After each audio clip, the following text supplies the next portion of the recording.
My job is to act like I know what I'm talking about. After making 47,000 cold calls, I still struggle. Today, I legit got hung up on 6 times. They could have done a homicide investigation with how many times I got put in a body bag on the calls today. A gatekeeper even hung up on me today, believe it or not. I also got no-showed by the same prospect twice. It's almost unfathomable.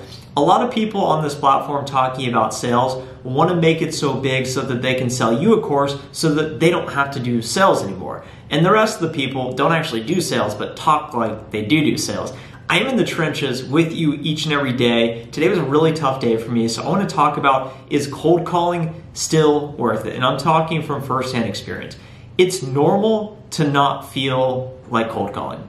In those moments of resistance, I remind myself that my pipeline will also not feel normal if I don't do the activity. So I pick up the phone so that my future self will thank me for it. Give yourself permission today to contact somebody completely out of the blue. All sales means is revenue, which is making more money. If you are looking to make more money and you enjoy sales, subscribe to this channel now and click the first link in the description for a link to my sales podcast, episode 2 out right now.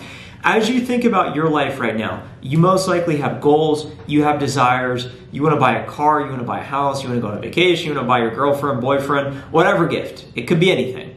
Whatever that worldly desire it is you have, somebody else has that money for you to purchase it. And the fastest way to get it is to pick up the phone. Whatever may be going on in your life, maybe you're not happy, maybe you are happy, maybe you wish things were better.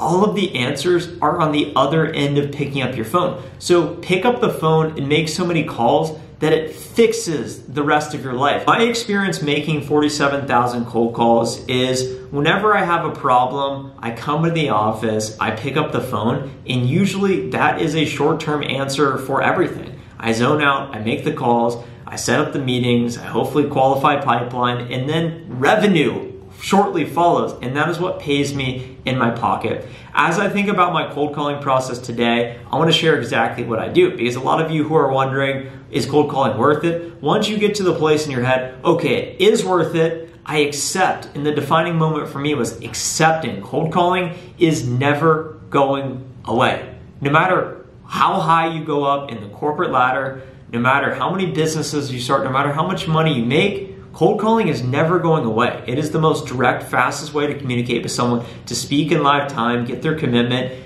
to whatever desired outcome you want. So you may as well embrace it. You may as well try and get good at it. And that was my focus early in my career. And through repetition, that's what helped me grow into the rep I am today.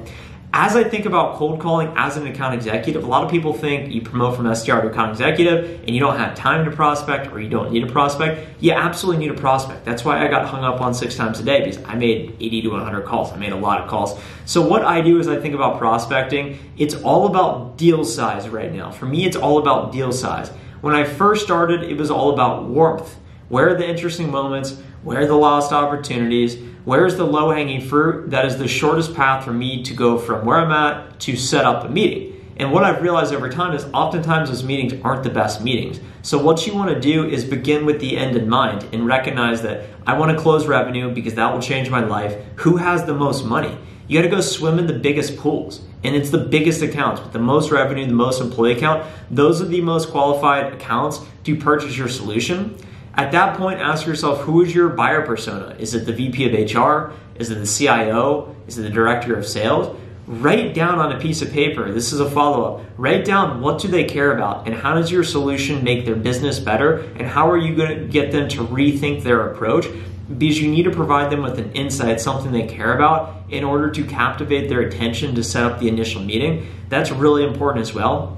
Once you feel confident, you can put together some messaging and then you can start making the calls. Everyone's always like, what do I say? How do I make the calls? Just pick up the call and you'll figure out what to say later. You can't over prepare for these things. It's like a first meeting. When I was an SDR, I was terrified of running meetings. And then eventually I started running meetings as an account executive and you realize I have no backup. I got to figure this out. No one's coming to save me. You write down all these questions and then you get into the first meeting and you say, you can't listen because you handicap yourself with writing down these questions. And I think that that's what I've been struggling with on my podcast recently. I'm really good at asking questions, but I think I've been a little too scripted. I'm actually going to record an episode tonight.